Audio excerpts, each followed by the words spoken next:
الحمد لله نحمده ونستعينه ونستغفره ونؤمن به ونتوكل عليه ونعوذ بالله من شرور أنفسنا ومن سيئات أعمالنا ونعوذ بالله من شرور أنفسنا ومن سيئات أعمالنا من يهده الله فلا مضل له ومن يضلل فلا هادي له ونشهد أن لا إله إلا الله وحده لا شريك له ونشهد أن سيدنا ومولانا محمدًا عبده ورسوله أما بعد فأعوذ بالله من الشيطان الرجيم بسم الله الرحمن الرحيم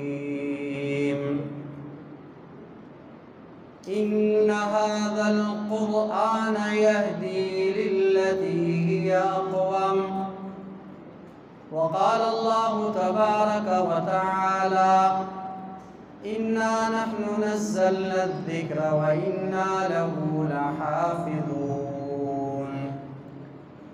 وقال النبي صلى الله تعالى عليه وسلم إن الله يرفع بهذا الكتاب أقواما ويضع به آخرين اللهم صل على محمد وعلى آل محمد كما صليت على إبراهيم وعلى آل إبراهيم إنك حميد مجيد يا رب صل وسلم دائما أبدا على حبيبك وعلى نبيك خير الخلق كلهم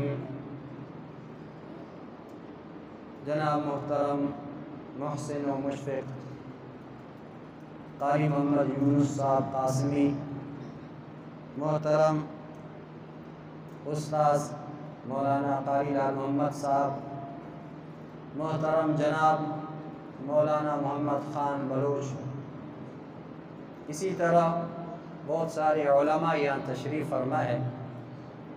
میں نے جب نظر دوڑائی تو دائیں بائیں سارے مفتی اور سارے علماء نظر آئے۔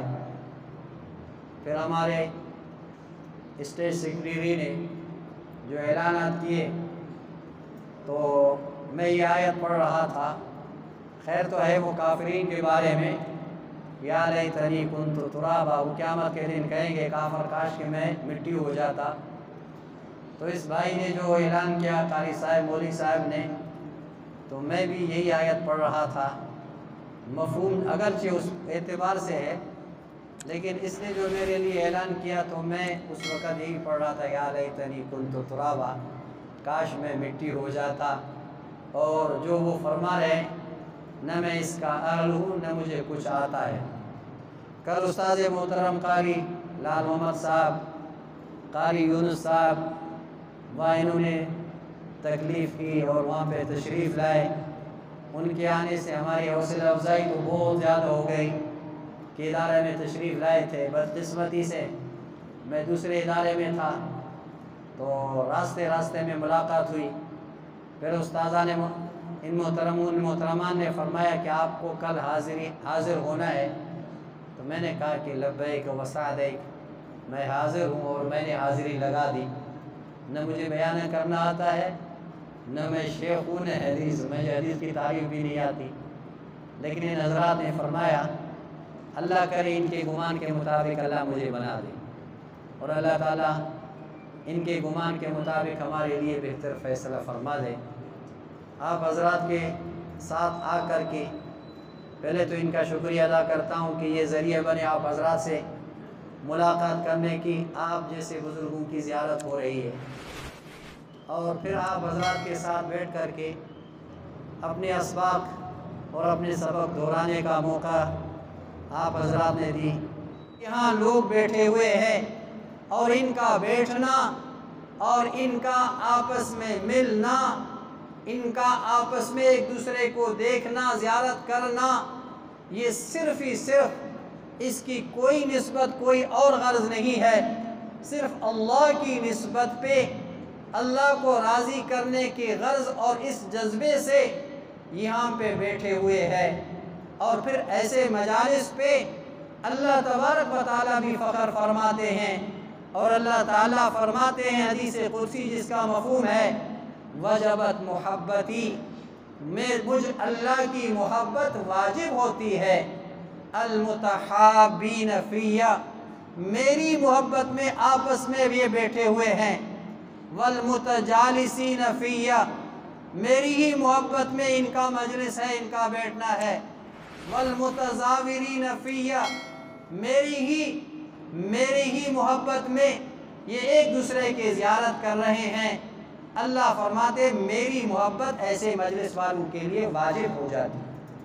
اب فرشتے کہتے ہیں کہ جہاں اللہ کی محبت واجب ہو گئی، زیارت بھی اللہ کے لیے ہے، ملاقات بھی اللہ کے لیے ہے، ایک دوسرے کی طرف نظر نگاہ اٹھا کر کے دیکھنا اللہ کے لیے ہے، اور کوئی خرچ کر رہا ہے، والمتبادلین فیہ، خرچ بھی میری رضا کے لیے ہے، ہر ایک کا جذبہ ہوتا ہے کہ میں اپنی ساتھیوں پہ کچھ لگاؤں، پانی میں پیش کروں، کھانا میں پیش کروں، اکرام ان کا میں کروں، یہ قدرتی طور پر، فطرتی طور پر یہ ہر مسلمان، ہر ایمان والے کا جذبہ ہوتا ہے۔ کہیں دوست ایک دوسرے سے کہیں کسی جگہ پر کھانے کے ریسٹورنٹ پہ بیٹھے ہوئے ہو تو ہر ایک کا جذبہ ہوتا ہے کہ آج ماشاءاللہ ساتھی آئے ہوئے ہیں، میں ان کے اوپر خرچ کروں، ان کا بل ادا کروں۔ صرف مسلمانوں کے، ایمان والوں کے علاوہ غیر جو ہے، یہود ہو چاہے نصارہ ہو اور کوئی بھی مذہب ہو، بدھ مذہب ہو، ان کا جذبہ یہ ہوتا ہے کہ اگر میاں بیوی ہے کہ میاں اگر الگ کھائے گا، بیوی الگ کھائے گی، اگر دوست ہے ان کا پلیٹ الگ، ان کا کھانا الگ، تاکہ ایک دوسرے کے طرف جراثیم منتقل نہ ہو جائے۔ مسلمان ایمان والے کا جذبہ یہ ہوتا ہے کہ جس برتن پہ جتنا زیادہ ہاتھ ہوگا وہ کھانا سب سے زیادہ بابرکت ہوگا، اور مزہ آتا ہے ساتھ کھانے میں۔ اکیلے کھانے میں مزہ نہیں آتا، میں اپنی بات بتاؤں، جب بہت زیادہ ہوتے کھانا کا مزہ بھی آتا ہے اور زیادہ کھانا کھایا جاتا ہے، اور اگر آدمی اکیلا ہو کھانے میں مزہ بھی نہیں آتا، جتنی چاہے بھوک ہو، لیکن تھوڑا سا کھانے کے بعد وہ بھوک مٹ جاتا ہے۔ ساتھی زیادہ ہو، ایک پلیٹ پہ بہت سارے ہاتھ ہوں تو ہر آدمی زیادہ بھی کھاتا ہے اور کھانے کا مزہ بھی آتا ہے، اور وہ کھانا جلد ہضم بھی ہوتا ہے۔ یہ اللہ تعالیٰ نے ساتھ کھانے میں حکمت رکھی ہے۔ تو اللہ تعالیٰ کی محبت ایسی مجلس پہ واجب ہوتی ہے جو ایک دوسرے پہ خرچ کرتے ہیں۔ وہاں کیا ہے کہ ہر ایک اپنا بل الگ ادا کرے گا، میاں الگ، بیوی الگ، ایک پلیٹ میں نہیں کھائیں گے، اور ایک دوسرے کے بچا ہوا کھانے کو ہاتھ قریب بھی نہیں کریں گے۔ ہمارے ہاں یہ ہوتا ہے کہ کوئی اللہ والا ہے، بزرگ ہے، آدمی چاہتا ہے ان کا جو بقایا کھانا ہے، جو جھوٹا ہے، میں اس کو استعمال کروں، اس کو کھا لوں۔ اس لیے میرے نبی کی خوشخبری ہے کہ مومن کے جھوٹے میں شفا ہے، مومن کے جھوٹے میں شفا ہے۔ اللہ نے ایک کلام میں شفا رکھی ہے۔ آپ اللہ کے کلام کو جتنا پڑھو، ایک غیر مسلم اسلام میں آئے، اسلام میں داخل ہو گئے، پھر اس نے سنا کسی بزرگ سے، کسی عالم سے، کسی بیان میں کہ جو سورہ فاتحہ پڑھے گا تمام بیماریاں دور ہو جائیں گی، ان کا یقین، ان کا اعتماد، ان کا توکل اور ان کا بھروسہ اللہ پر اتنا کہ اس نے سنا یہ تو میرے نبی کی حدیث ہے، اور نبی نے فرمایا ہے فاتحۃ الکتاب شفاء لکل داء، سورہ فاتحہ تمام بیماریوں کے لیے علاج ہے۔ آج تک میں سر میں درد ہوتا ہے فوراً دھیان، نظر و نگاہ اور فوراً سوچتا ہوں کہ کیسے میں پیناڈال کی گولی یا پولسٹان کی گولی لے لوں تاکہ سر کا درد دور ہو جائے۔ ادھر میرے نبی نے فرمایا آپ کے سر میں درد ہے، آپ 7 مرتبہ سورہ فاتحہ پڑھ لو۔ اگر پڑھ بھی لیتے ہیں لیکن زبان پہ سورہ فاتحہ ہے، اللہ کرے ہمارے دلوں میں آ جائے۔ قرآن زبان پہ ہے، سورہ بقرہ زبان پہ ہے، پورے قرآن ہماری زبانوں پہ ہے، اندر نہیں آئی۔ اندر سے جب آئے گا، جب اندر ہوگا تو پھر وہ بولے گا۔ اگر دل میں ہوگا بردل، اگر دل سے جو قرآن پڑھا جائے اس کی تلاوت کی جائے اس کا اثر اور ہوتا ہے، اور زبان سے پڑھی جائے تو زبان کا اثر اور ہوتا ہے۔ از دل خیزت بر دل ریزت، دل سے نکلے گی بات پھر اگلے کے دل پہ جا کر کے ٹھک سے وہ نشان لگے گا، زبان سے نکلے گی تو اگلے کی زبان پہ ہوگا۔ کل پرسوں ہم سفر میں تھے، بہت بڑے بڑے علماء تھے، تو ایک ساتھی بار بار کہہ رہا تھا کہ فلان نے زبردست بات کہی، فلان کی بات بہت قیمتی تھی۔ تو اگلے نے پوچھا کہ آپ نے بات پوری سنی؟ کہنے لگے ہاں۔ پھر اگلا سوال کیا مزہ آیا؟ اس نے کہا بڑا مزہ آیا۔ پھر کہنے لگے آپ کی بات سمجھ میں آ گئی؟ اس نے کہا ہاں سمجھ میں آئی۔ تو کہنے لگے پھر کیا بات کہی؟ اس نے کہا فلان فلان، ہاں مجھ سے وہ بات اب ذہن سے نکل گئی۔ تو اس نے کہا آپ نے سننے کا تو مزہ لیا، آپ کے کانوں نے سننے کا مزہ تو لیا، لیکن آپ کی عمل میں وہ بات نہیں آئی تو اس کا کوئی فائدہ نہیں۔ ابھی ہم مجالس میں بیٹھتے ہیں، علماء کی باتیں سنتے ہیں، بزرگوں کی باتیں سنتے ہیں، لیکن ہم دیکھیں ہماری زندگیوں میں کتنی تبدیلی آئی۔ میں جو کہہ رہا ہوں میں آپ سے زیادہ محتاج ہوں، اب یہ باتیں میری زندگی میں کتنی ہے، ساری باتیں ہماری زبانوں پہ ہے۔ اللہ کرے یہ چیز ہمارے دل میں آ جائے۔ تو وہ جو مسلمان ہوا تھا کہہ رہے کہ ہم ڈاکٹر کے پاس گئے، ڈاکٹر نے لکھا یہ رپورٹ لاؤ، یہ رپورٹ لاؤ، ساری رپورٹیں لائے۔ تو ڈاکٹر نے کہا کہ اب ان رپورٹوں سے لگتا ہے کہ اس کی زندگی خطرے میں ہے، اس کی زندگی خطرے میں ہے۔ ایک تو ظاہر کا اور ڈاکٹر کا رپورٹ ہے، ایک میرے اللہ کا فیصلہ ہے۔ تو کہنے لگے میں نے جب سنا تھا کہ سورہ فاتحہ تمام بیماریوں کے لیے علاج ہے، شفا ہے، اب میں ڈاکٹر کی بات پہ یقین کروں اور ادھر میرے نبی کی بات ہے، میں اپنی نبی کی بات پہ یقین کر لوں۔ اب دونوں کو ساتھ رکھا۔ اب مجھے سب سے زیادہ جو بات اچھی لگی، مجھے جو بات سب سے پیاری لگی کہ میری نبی کا قول ہے، میرے نبی کے ارشادات ہے کہ سورہ فاتحہ ہر بیماری کا علاج ہے۔ اب یہ ڈاکٹر کی دوائیاں، یہ ڈاکٹر کی جو ہے نسخے اور یہ ڈاکٹر کے جو ہے پرہیز، یہ ایک طرف، ادھر میرے اللہ اور میرے نبی کا فیصلہ ہے۔ اب میں نے صبح شام شروع کر دیا۔ اب جس طرح ڈاکٹر کے ٹائم ہوتے ہیں، کوئی کہتے ہیں 2 گھنٹے کے بعد، کوئی زیادہ علاج زیادہ وہ سیریس ہو 2 گھنٹے، اور اس سے تھوڑا کم ہو 4 گھنٹے، یا اس سے کم ہو تو 6 گھنٹے، اس سے کم ہو 12 گھنٹے، اور اس سے کم ہو تو 24 گھنٹے میں ایک دفعہ۔ تو اس نے کہا کہ میں نے سوچا کہ یہ ہمارا مریض، ہمارا پیشنٹ، اس کی بیماری زیادہ ہے، اب اس کو بار بار سورہ فاتحہ کہنے لگے۔ میں نے شروع کیا 313 دفعہ صبح، 313 دفعہ دوپہر کو، 313 دفعہ شام کو، اور 313 دفعہ رات کو، 4 مرتبہ 313 3 دن گزر گئے۔ تو 3 دن کے بعد ڈاکٹر نے کہا اس کے رپورٹ اور اس کے ٹیسٹ لے لو۔ جب ڈاکٹر نے ٹیسٹ لے لیا، اس نے کہا تقریباً یہ 30 سے 40% یہ بیماری کم ہو گئی۔ پھر کہنے لگے کہ یہ جو آپ میڈیسن دے رہے ہیں نا، اس کو 3 دن اور رکھ لینا۔ تو کہہ رہے کہ میرے پاس میڈیسن کیا تھی؟ وہ سورہ فاتحہ تھی، اور میں نے نبی کی بات سنی، اور مجھے یقین ہے کہ اللہ کے نبی کی بات سچی ہے، اور میرے نبی نے فرمایا ہے یہ تمام بیماریوں کا علاج ہے۔ پھر 3 دن پڑا، 3 دن کے بعد پھر ٹیسٹ ہوا، ڈاکٹر نے کہا اب 30% رہ گیا ہے، 60-70% وہ بیماری نکل چکی ہے۔ تو ہمارے اللہ کے نبی کے بات پر خیر کرتے کرتے کہنے لگے سورہ فاتحہ سے میں نے اپنے والد صاحب کے اس خطرناک بیماری کا علاج کروا دیا، اب ہم بھی کر لیں۔ پہلے تو یہ کہ بات میں اپنے لیے کہہ رہا ہوں، اللہ کرے یہ حدیث میرے دل میں آ جائے اور اس حدیث پہ میں عمل کر لوں۔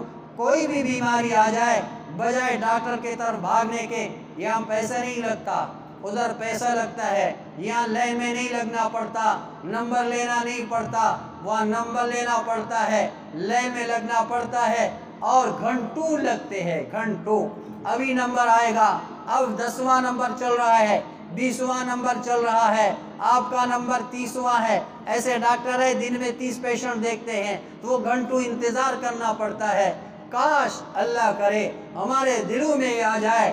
اللہ نے فرمایا وَاسْتَعِینُوا بِالصَّبْرِ وَالصَّلَاةِ، اللہ نے ہمیں جو نسخہ دیا ہے کہ آپ 2 کام کرو، ایک صبر کر لو، دوسری نماز پڑھو، ایک صبر کر لو، دوسری نماز پڑھ لو۔ صحابی رسول ہے، بیمار ہے، پیٹ میں درد ہے، تکلیف ہے، لیٹا ہوا ہے، کیا ہوا؟ پیٹ میں تکلیف ہے، اور آگے سے کہتا ہے قم فصل فإن فی الصلاۃ شفاء، آپ کھڑے ہو جائیے، نماز پڑھیے، نماز کے اندر شفا ہے۔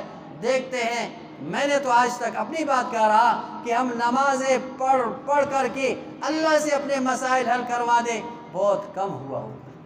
اللہ کے نبی کے تعلیم، اللہ کے نبی کے تربیت یافتہ صحابہ، قم فصل، کام کر لیجئے، کھڑے ہو جائیے، پڑھ لیجئے نماز۔ نماز پڑھ لی، 2 رکعت صلاۃ الحاجات پڑھ کے پھر اللہ کی طرف ہاتھ اٹھایا، اے اللہ جو بیماری ہے اس کو دور فرما دے۔ بیماری اللہ کی رحمت ہے، اور صحت اللہ کی نعمت ہے۔ بیماری اللہ کی رحمت ہے، اور بیماری اللہ کی رحمت ہے، صحت اللہ کی طرف سے نعمت ہے۔ ایک آدمی دعا کر رہا تھا، اے اللہ یہ بیماری رحمت ہے، صحت نعمت ہے، اس رحمت کو نعمت کے ساتھ تبدیل فرما دیجئے، اس رحمت کو نعمت کے ساتھ تبدیل فرما دیجئے۔ میں اس جو ہے اس کی مشقت کو، اس بیماری کو، اس تکلیف کو، میرے اندر وہ ہمت اور وہ طاقت نہیں ہے کہ میں اس رحمت کو اٹھا لوں، اور رحمت کے بارے میں سوال بھی نہیں ہوگا۔ اس لیے کہتے ہیں، آپ بارہا سنتے ہیں، مہمان اللہ کی طرف سے رحمت ہے۔ مہمان جب آ جائے وہ اللہ کی رحمت سمجھ کے، اور جب مہمان آتا ہے تو ہمیں خوشی ہوتی ہے کہ مہمان آ گیا، آج کچھ گھر والے بھی پکا کر کے دے دیں گے۔ اگر مہمان نہ ہو تو پھر وہی دال، وہی روٹی اور وہی سبزی ہوگی، اور سبزیوں سے ہم گزارا کریں گے۔ کبھی ایسا ہوتا ہے کہ سلیمانی چائے کے ساتھ روٹی کھانی پڑتی ہے، لیکن جب مہمان ساتھ آ جاتا ہے تو اس دن ہمارے گھر میں چاول بھی پکتا ہے، گوشت بھی پکتا ہے۔ اس لیے مہمان اللہ کی رحمت ہے، اور سب سے پہلے مہمان نوازی کا بنیاد حضرت ابراہیم علیہ السلام نے رکھی۔ یہ آپ کی فطرت تھی، آپ بغیر مہمان کے کھانا نہیں کھاتے۔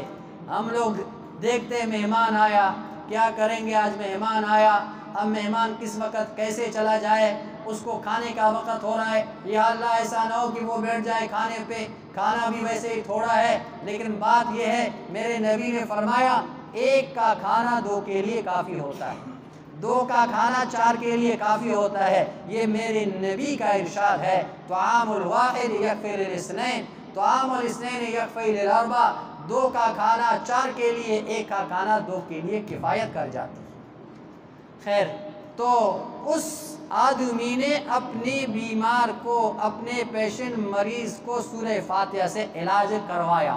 ہم بھی کوشش کر لیں، اور تجربہ نہیں بلکہ یقین کے ساتھ، اعتماد کے ساتھ، اور اس وثوق کے ساتھ کہ ہر بات کے اندر شک و شبہ، تردد ہو سکتا ہے، اللہ اور اللہ کے رسول کے بات میں ذرا برابر تردد اور شک بھی نہیں۔ اللہ کے نبی نے فرمایا بیماری کے لیے علاج ہے، اب پڑھ لیا، پھون دیا، اور اللہ کے نبی کے بات پر یقین ہے۔ ہماری جو ایک پونسٹان سے سر کا درد ختم ہو جاتا ہے، کیا سورہ فاتحہ سے ختم نہیں ہوگا کیا؟ اللہ کرے یہ بات ہمارے دل میں آ جائے۔ خیر، میں عرض کر رہا تھا، اپنی بات پہ آ جاتا ہوں، فرشتے بلاتے ہلموا الی حاجتکم، آ جاؤ بھائی آ جاؤ، کیا ہوا؟ جس غرض کے لیے، جس مقصد کے لیے تشکیل ہو چکی تھی، اب ہمارے سارے تشکیل والے ساتھی یہاں موجود ہیں، وہ آ کر کے بیٹھ جاتے ہیں۔ ابھی آپ کے مجلس کو، آپ کے اس مسجد کے اندر بیٹھے ہوئے جتنے احباب ہیں، آپ اکیلے نہیں بیٹھے ہوئے ہیں، ایک وہ مخلوق ہے خلائی، جو آج کل کے اصطلاح میں کہا جاتا ہے، ایک وہ خلائی مخلوق ہے، وہ آپ کے ساتھ بیٹھے ہوئے ہے، اب وہ آپ سے کئی گنا زیادہ ہے، اور وہ آپ کے چاروں طرف، شمال و جنوب، مشرق و مغرب، ہر طرف سے انہوں نے تانتا باندھا ہوا ہے، اور ان کی تعداد اتنی ہے، یہاں سے لے کر آسمان تک آپ کو گھیرے ہوئے ہے۔ ہاں، اللہ کے نبی نے فرمایا اِنَّ لِلَّهِ مَلَائِکَةً، اللہ کے لیے بہت سارے فرشتے ہیں جو دنیا کے اندر گھوم رہے ہیں، اور یذکرون فی بیت مجتمع قوم فی بیت من بیوت اللہ، کوئی بھی قوم اللہ کے گھروں میں سے کسی گھر میں بیٹھ جاتے ہیں، یذکرون اللہ کو یاد کر رہے ہیں۔ ابھی اس بچے نے قرآن پڑھا، ام تقولون ان ابراہیم و اسماعیل و اسحاق و یعقوب والاسباط کانوا ھودا او نصارا، پھر سورہ بقرہ کے شروع پڑھ لیا، یہ اللہ کو یاد کر رہے ہیں۔ قرآن شریف کا نماز میں پڑھنا ویسے قرآن شریف کے تلاوت سے افضل ہے۔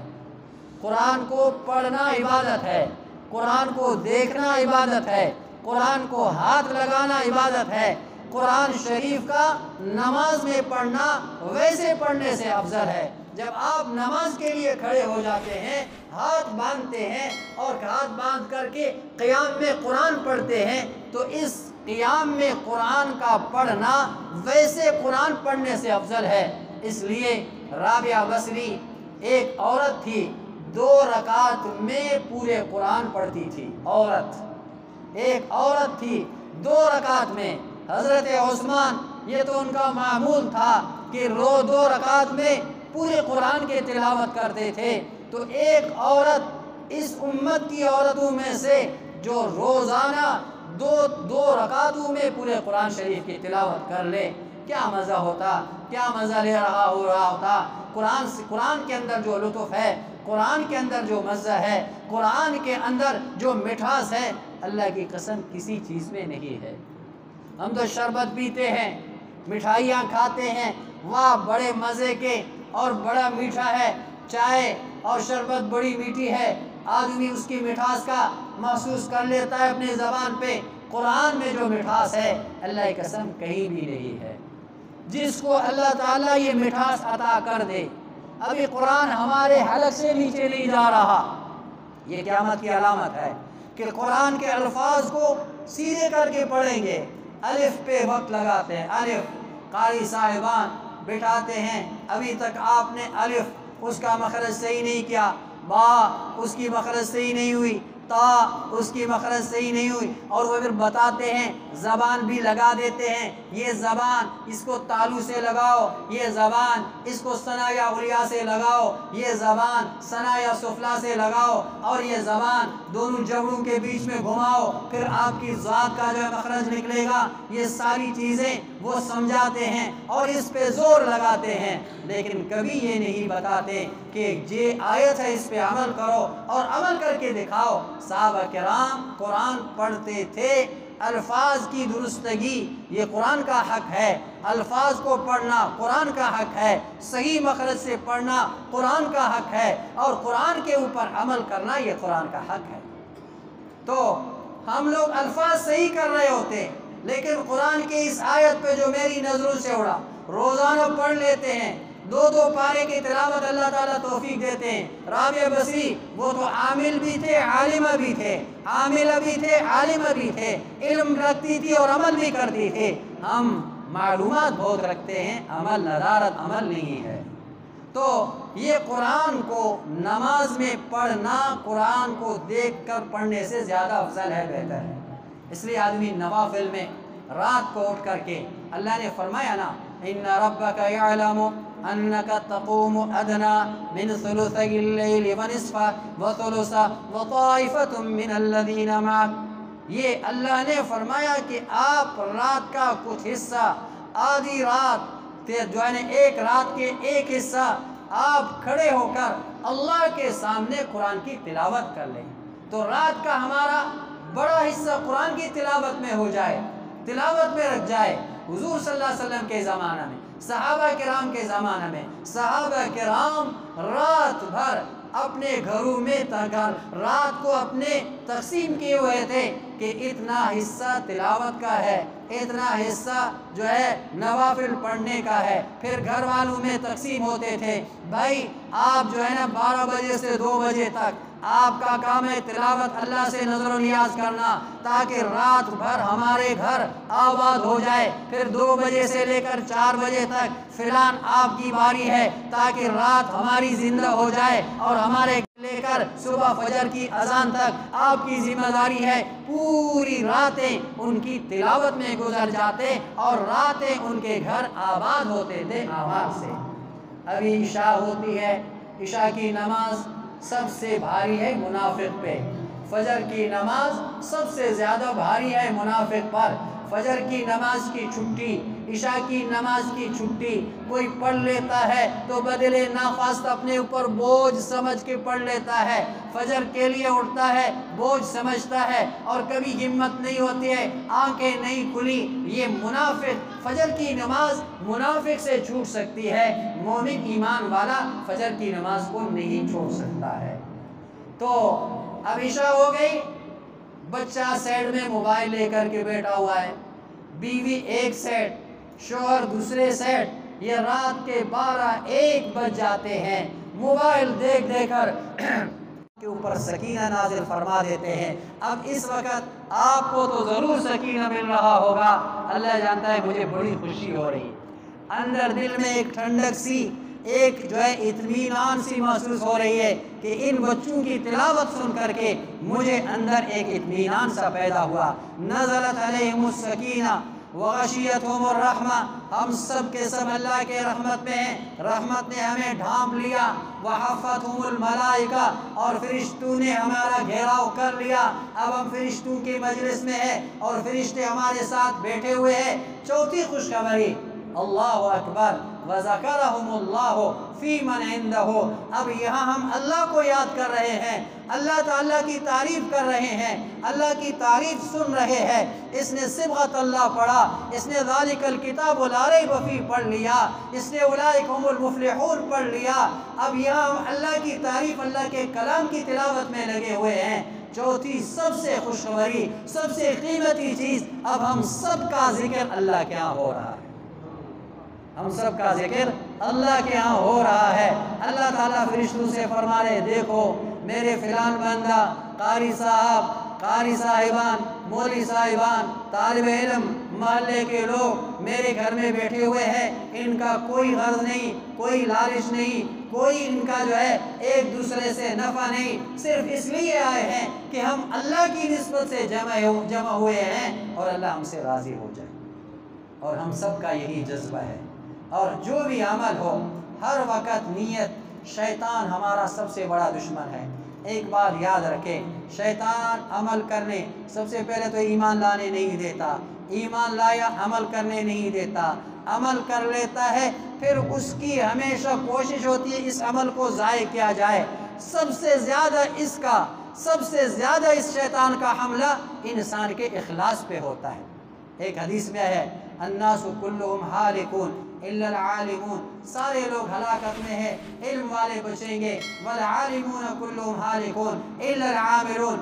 علم والے علماء نہیں بچیں گے مگر جن کے اندر عمل ہوگا. سبحان اللہ، جتنے حروف علم کے ہیں اتنے حروف عمل کے ہیں. علم کے اندر 3 حروف، عمل کے اندر بھی 3 حروف، اور وہی یہی حروف ہے کہ آپ کے پاس جتنا علم ہے اتنا اس کے اوپر عمل کرنا آپ کے اوپر لازم ہے.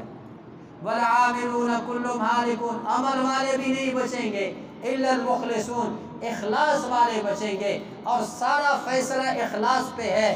انسان کا جذبہ، انسان کی نیت پہ فیصلہ ہوتا ہے۔ جذبہ یہ ہو میرا اللہ مجھ سے راضی ہو جائے، آپ اور میں ہم سب یہ نیت کر لیں، اے اللہ ہم یہاں آئے ہیں، ان بچوں نے تیرے پاک کلام کو اپنے سینے میں محفوظ کر لیا ہے، ان کی زبانوں پر تیرے کلام جاری ہے، ان کی نگاہ نظروں میں تیری کلام ہے، ان کے سینوں میں تیرا کلام محفوظ ہے، اور ان کے ہاتھ میں تیرا کلام ہے، ان کے سینے کے ساتھ لگا ہوا بھی تیرا کلام ہے۔ جب بھی وضو کر کے اٹھاتے ہیں پہلے اس کو آنکھوں سے لگاتے ہیں، پھر اس کلام کا بوسہ لیتے ہیں۔ ان کے ہاتھ بھی پاک ہے، ان کی زبانیں بھی پاک ہے، ان کی نگاہیں پاک ہے، ان کا سینہ بھی پاک ہے، کیونکہ ان کے سینوں میں اللہ پاک کے پاک کلام ہے۔ جس کے سینے میں پاک کلام ہوگا وہ سینہ بھی پاک ہے، جس کے زبان پہ پاک کلام ہوگا وہ زبان بھی پاک ہے، جس کی نگاہ نظروں کے سامنے اللہ پاک کا کلام ہوگا ان کی نگاہیں بھی پاک ہوں گی، ان کے ہاتھ بھی پاک ہے۔ یہ بچے معصوم ہے، اللہ تعالیٰ ان کی بدولت، ان کی برکت سے ہم سب کی مغفرت فرمائے، اور ہم سب کا جذبہ یہ ہو کہ اللہ ہم سے راضی ہو، اے اللہ ہم سے راضی ہو، اور جب اللہ راضی ہوں گے تو سب کچھ ہمارا، اور اللہ تعالیٰ اگر راضی نہیں ہے آدمی جتنا عمل کر لے۔ آج جو ہے بخاری شریف کے سبق میں غزوہ خیبر ہم پڑھ رہے تھے، وہاں پہ ایک صحابی تھا، اور اللہ کے نبی کے قریب صحابیوں میں سے ایک صحابی تھا، قریبیوں میں سے تھا، اقربا میں سے تھا، بڑا لڑ رہا تھا، نہ کسی کو چھوڑے، جو بھی سامنے آ جائے شاذن ولا فاض، حدیث میں ہے کہ کسی کو بھی نہیں چھوڑ رہا۔ صحابہ نے کہا کہ واہ واہ کیا بات ہے، اس کی دلیری، اس کی بہادری، اور اس کے لڑنے کا اور اس کی اندازہ کا۔ صحابہ نے حضور کو بتایا، حضور نے فرمایا وہ من اہل النار، جہنمی میں سے۔ تو صحابہ کرام بڑے پریشان ہو گئے کہ اتنے لڑنے والا اور کتنے کافروں کو جہنم رسید کرنے والا، اس کی وجہ سے کتنے اسلام کی دشمنان اسلام جا رہے ہیں، مر رہے ہیں اور مردار ہو رہے ہیں، جہنم میں جا رہے ہیں، اس کے لیے اللہ کے نبی فرما رہے۔ تو ایک ساتھی پیچھے لگ گیا، دیکھ رہا تھا کہ واقعی لڑ رہا ہے، جو بھی سامنے آتا ہے ایک وار سے اس کا سر قلم کر دیتا ہے۔ لڑتے لڑتے کسی نے آگے سے برچا یا کوئی تیز دھار اس کو مارا، جس کی وجہ سے اس کو تیز زخم لگا اور اس کو تکلیف شدید ہو گئی۔ اس نے اپنی تلوار اپنے سینے کے ساتھ رکھا اور زور سے اس کو کھینچا، وہیں پہ وہ مر گیا۔ تو وہ صحابی آ کر حضور کی خدمت میں حاضر ہوا، کہنے لگے اشہد ان لا الہ الا اللہ واشہد انک رسول اللہ، میں گواہی دیتا ہوں اللہ کے علاوہ کوئی نہیں ہے۔ آپ بھی کہو اللہ کے علاوہ ہمارا کوئی نہیں ہے، ہمارا ایک اللہ ہے، ایک معبود اللہ ہے، ہمارا سب کچھ سننے والا ایک ہی ہے، ہمیں سب کچھ دینے والا ایک ہی ہے، جس کو دے دے کوئی روک نہیں سکتا، جس سے روکے کوئی دے نہیں سکتا۔ لا مانع لما اعطیت ولا معطی لما منعت، جس کو آپ دے دے اس کو کوئی روک نہیں سکتا، جس کو آپ روک دے اس کو کوئی دے نہیں سکتا۔ عزت بھی اس کے ہاتھ میں، نفع بھی اس کے ہاتھ میں، صحت بھی اسی کے ہاتھ میں، بیماری اس کے ہاتھ میں، کسی کو فقیر بنائے کسی کو غنی بنائے، یہ سب کچھ اس کی تقسیم ہے۔ ہم اللہ کی تقسیم پہ راضی ہیں۔ اشہد ان لا الہ الا اللہ واشہد انک رسول اللہ، اور میں گواہی دیتا ہوں آپ اللہ کے نبی ہے۔ کہنے لگے کیا ہوا؟ کہنے لگے جو آپ نے فرمایا وہ بات آپ کی سچ ہو گئی۔ ہم تو حیران تھے کہ اتنے جوان مردی کے ساتھ، دلیری کے ساتھ، بہادر و شجاعت اس میں کوٹ کوٹ کر کے بھرا ہوا تھا، اور کتنے لوگوں کو جہنم رسید کر چکا تھا، اس طرح کوئی نہیں لڑ رہا تھا جس طرح سے یہ لڑ رہا تھا۔ لیکن آخرکار آپ نے جو کچھ فرمایا کہ اس نے اپنے آپ کو خود قتل کر دیا، اور جو آدمی اپنے آپ کو خود قتل کر لیتا ہے وہ جہنم میں چلا جاتا ہے۔ یہ جان ہمارے پاس امانت ہے، یہ جسم ہمارے پاس امانت ہے، یہ نظریں امانت ہے، زبان امانت ہے، دل و دماغ امانت ہے، یہ جس کے ہے اس کے مرضی کے مطابق چلائیں گے، مزدوری ملے گی، اس کے مرضی کے خلاف چلائیں گے، پھر اس کا ہمیں پکڑ ہوگا۔ تو حضور نے فرمایا ان اللہ لا یؤید ھذا الدین بالرجل الفاجر، کبھی اللہ تعالیٰ ایک فاجر کے ذریعے سے اپنی دین کو قوت، تقویت اور مدد و نصرت فرما دیتے ہیں۔ جس طرح اس سے یہ بات ہو گئی، اللہ تعالیٰ اخلاص نصیب فرما دے، اللہ کی رضا کا جذبہ ہو، اللہ کو راضی کرنے کی جذبہ سے جو مکمل کرے، اللہ کو راضی کرنے کے جذبے سے کر لیں۔ بہت زیادہ خوشی ہوئی، اتنی خوشی ہوئی کہ میں آپ کو وہ الفاظ نہیں ہے خوشی کہ میں آپ کو عرض کروں۔ اللہ تعالیٰ ہمارے برادر محترم قاری صاحب کی جو درخت ہے یہ اب پھولدار ہو گیا، اس کے پھولوں سے لوگ خوشبو سونگھ رہے ہیں اور اس کے پھل سے لوگ تفقع اور لذت لے رہے ہیں، اور یہ پھلدار اور پھولدار درخت کی مہکیں اللہ تعالیٰ پورے پاکستان، پوری دنیا پہ پہنچا رہا ہے، اور یہ قیامت تک ہو کے رہے گا۔ یہ آج ہے، یہ رہے گا، ہم آج ہے، ہم کل نہیں ہوں گے قیامت تک۔ لیکن ایسی درخت جس درخت کی بنیاد کشجرۃ طیبۃ، پاک درخت ہو، اصلھا ثابت وفرعھا فی السماء، اللہ تعالیٰ نے اس کی بنیادیں یہاں پہ گاڑ دی ہے اور اس کی شاخیں آسمان تک اور پوری دنیا تک پھیل چکی ہے۔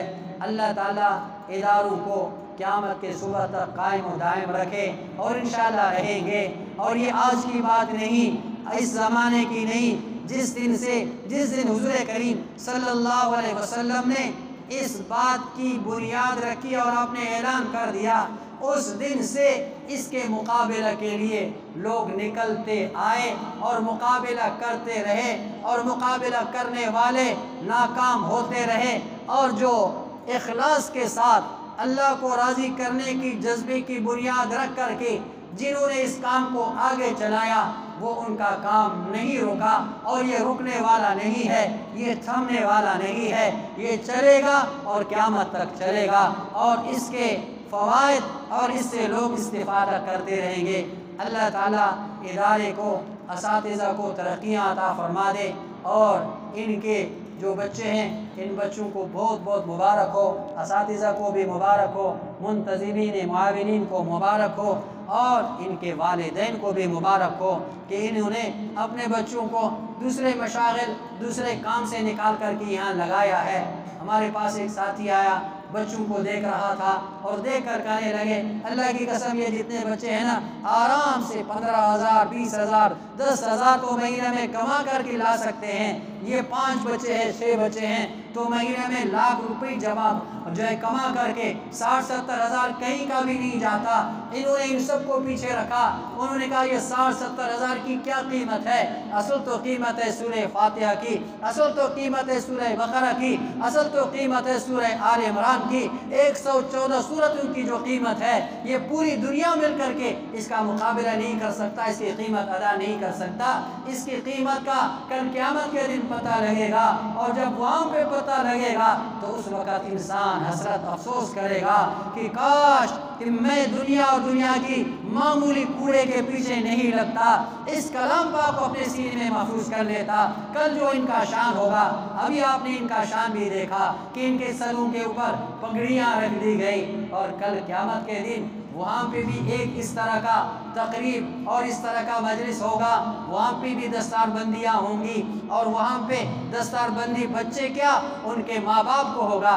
یہاں تو بچوں کے سر پہ پگڑی رکھی جاتی ہے اور بچوں کے جو سر پہ رومال رکھا جاتا ہے، وہاں پہ کل قیامت کے دن وہاں پہ اس مجلس اور اس تقریب اور اس جلسے اور اس پروگرام کا جو ہے، اس پروگرام کا مہمان خصوصی آپ کو ہو یا جس کی صدارت میں ہوگی، وہ میرا اللہ ہوگا۔ اللہ کے سامنے وہاں پہ جو تقریب ہوگی اس کا کیا شان، کیا شوکت اور کیا مقام ہوگا۔ اللہ تعالیٰ بلائیں گے بچے کو، ان کا مقام اپنی جگہ پہ ہے، ان کے والدین کو بلاؤ، ان کے والدین کو بلاؤ، والدین کو بلایا جائے گا، اعلان ہوگا کہ فلان قاری صاحب آپ نے اپنے بچے کو، فلان حاجی صاحب، فلان تاجر صاحب، فلان مزدور صاحب، فلان ملازم صاحب اور فلان جو ہے تبلیغی صاحب، آپ نے اپنے بچے کو مدرسہ میں بھیج دیا تھا، مدرسہ میں رکھا تھا، آپ کے بچے نے قرآن کو اپنے سینے میں محفوظ کر لیا تھا، آج آپ کا اعزاز اکرام ہو رہا، آج آپ کی دستار بندی ہو رہی، آپ کے بچے کے دستار بندی تو قاری صاحبان نے، استاذوں نے کیا تھا، مدرسہ والوں نے کیا تھا، باہر سے اچھے لوگ آئے تھے، نیک لوگ آئے تھے، ان کی دستار بندی وہاں ہو چکی تھی، آج باپ کا جو ہے اور ان کے والدین کی دستار بندی ہوگی، اور وہاں کی جو دستار بندی ہوگی وہ بڑی شان و شوکت والی ہوگی، البس والدہ و تاجن، پگڑی نہیں ہوگی، رومال نہیں رکھا جائے گا، تاج۔ آج کل بادشاہوں کو بھی وہ تاج نصیب نہیں ہوتی، اس سے پہلے بادشاہوں کے سر پہ تاج رکھا جاتا، اس میں سونے، ہیرے، جواہرات، موتی ہوتے تھے، آج کل ہوں گے، لیکن آج کل وہ چیز نہیں رہی۔ قیامت کے دن والدین کو بلا کر کے ان کے سروں پر تاج رکھا جائے گا، اب وہ تاج کے اندر موتیاں، یاقوت و مرجان کیا کیا لگے ہوئے ہوں گے، اور وہ چمک رہے ہوں گے۔ ابھی میں اوپر دیکھ رہا تھا کہ ماشاءاللہ سارے بلب وہ چمک رہے ہیں، جل رہے ہیں، ان کی روشنی ہے۔ کل قیامت کے دن ان کے والدین کے سروں کے اوپر وہ تاج رکھا جائے گا، ضوءہ، اس کی جو چمک ہوگی، اس کی جو روشنی ہوگی، احسن من ضوء الشمس، سورج کیا بیچتا ہے اس والدین کے تاج کے سامنے، کہ سورج کی روشنی ان کے سامنے کچھ نہیں ہوگا، کہ ہر والدین کے سر پہ کہ آپ کے بچے نے اول سے لے کر آخر تک پورے کے پورے قرآن کو زبان سے پڑھا، نگاہ سے دیکھا، زبان سے پڑھا، نظر سے دیکھا، زبان سے پڑھا، سینے میں محفوظ کر لیا۔ آج آپ کا اعزاز و اکرام اس تاج سے کیا جا رہا ہے جس کی روشنی سورج سے بھی زیادہ روشن ہوگی۔ کون تیار ہے؟ کون تیار ہے؟ تشکیل ہو جائے نا، کون ایسی تاج لینے کے لیے تیار ہے؟ ارادہ کر لو، اپنے سارے بچوں کو حافظ بنائیں گے انشاءاللہ، جتنے ہمارے بچے سب کو حافظ بنائیں گے، سب کو حافظ بنائیں گے۔ پھر ہر ایک بچے کا الگ تاج ہوگا، جس کے 4 بچے ہوں گے، 5 بچے ہوں گے، 6 بچے ہوں گے۔ آپ کو تحدیث بن نعمت کے طور پر یہ ترغیباً یہ نہیں کہ دکھلاوے کے لیے، اللہ تعالیٰ وہ چیز دل میں بھی نہ ڈالے۔ میرے 8 بچے سب کے سب حافظ ہیں، 2 چھوٹے انشاءاللہ وہ بھی ہو جائیں گے، تو انشاءاللہ سب اپنے آپ بچوں کو حافظ بنائیں گے، ٹھیک ہے نا انشاءاللہ۔ پھر کل کے دن اس جو ہے نا پروگرام میں قاری یونس صاحب ہماری دعوت کر لے گا، تو انشاءاللہ سب وہاں پہ شریک ہو جائیں گے، اور وہاں پہ تاج بھی پہنایا جائے گا۔ وہاں پہ تقریب والدین کے لیے ہوگا، ان بچوں کا نہیں ہوگا، وہاں تقریب والدین کے لیے ہوگا، تو والدین کے سر کے اوپر تاج رکھا جائے گا، انشاءاللہ اس تقریب میں ہم شریک ہو جائیں گے، اور وہاں پہ انشاءاللہ آپ کی بڑی جو ہے نا دعوت دی جائے گی، اور وہ دعوت بھی انشاءاللہ جنت الفردوس میں ہوگی۔ تو جنت الفردوس میں دعوت لینے کے لیے سب تیار ہو، اور اس تاج کو لینے کے لیے سب تیار ہو۔ اللہ تعالیٰ آپ کا آنا، آپ کا بیٹھنا، ان بچوں کی جو تعلیم انہوں نے قرآن حاصل کیے، ان کو بہت بہت مبارک ہو۔ اللہ تعالیٰ ادارے کو ترقی عطا فرما دے، اور ہماری ان حاضرین کی اور حاضرین مجلس کی اللہ مغفرت اور بخشش فرما دے۔ اور میں نے عرض کیا ہماری